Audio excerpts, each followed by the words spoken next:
আসামি হয়ে জেলে থাকতে কেমন লাগে এ অনুভূতি পেতেই করে ১১ বছর বয়সী এক শিশুকে। শুধু তাই নয়, কারাগারের প্রতিটি পদক্ষেপের অনুভূতি কেমন তা বুঝতেই ইচ্ছে করে কোনো কারণ ছাড়াই চালায় ৬ কিশোর। কয়েক মুহূর্তের এ অনুভূতি পেতেই মাত্র ১১ বছর বয়সী এক শিশুকে টার্গেট করে নেশাগ্রস্ত এই কিশোরেরা। জেল খাটতে কেমন লাগে এই কৌতূহল থেকে তারা চিন্তা করে যে কাউটা করলে জেল খাটা যাবে। তো সেই প্রেক্ষিতেই তারা এই শিশু হোসেনকে বেছে নেয় এবং এই হত্যার যখন একটা নির্মম হত্যার তারা সংগঠন করে। পুলিশ যেন তাদের খুঁজে বের করে, তাই পর পালিয়ে যায় তারা। কেবল পৈশাচিক আনন্দের জন্যই এক শিশুর জীবনকে ছেলে খেলা ভেবে বসে তারা।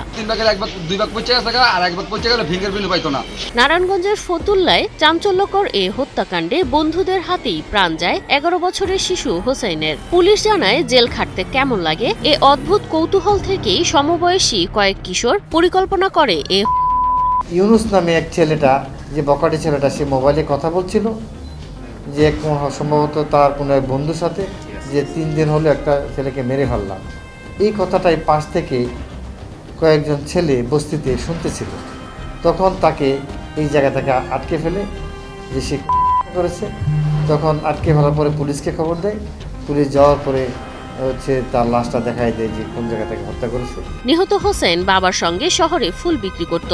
গত ১৮ এপ্রিল নিখোঁজ হওয়ার পর তার মরদেহ উদ্ধার করা হয় ফতুল্লা রেল স্টেশন সংলগ্ন একটি পরিত্যক্ত বাড়ি থেকে।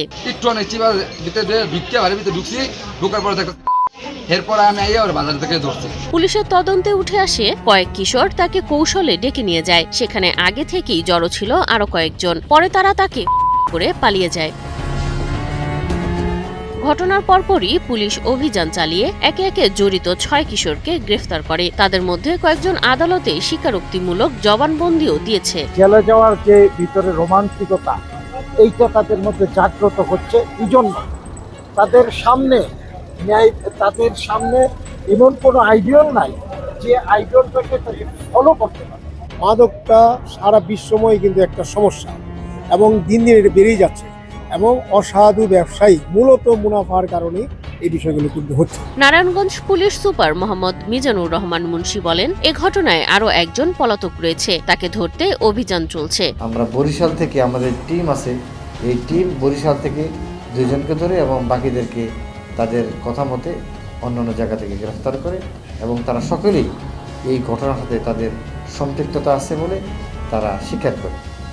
এবং যেটা আমাদের একটা সমাজের একটা আশ্চর্যের বিষয়, যে এটা সমাজের যে মেসেজ, যে সবাই কিন্তু 18 বছর কম বয়সী ছেলে এবং তারা কোনো পূর্ব শত্রুতা থেকে নয়, শুধু জেল খাটতে কেমন লাগে সেই কৌতূহল থেকে তারা একটা ছেলেকে, 11 বছর একটা ছেলেকে নৃশংসভাবে হত্যা করেছে। এ মর্মান্তিক ঘটনা আবারও প্রশ্ন তুলেছে কিশোরদের মানসিক বিকাশ, পারিবারিক নজরদারি এবং সমাজের দায় কোথায়। জীবন কি এক ছেলে খেলা?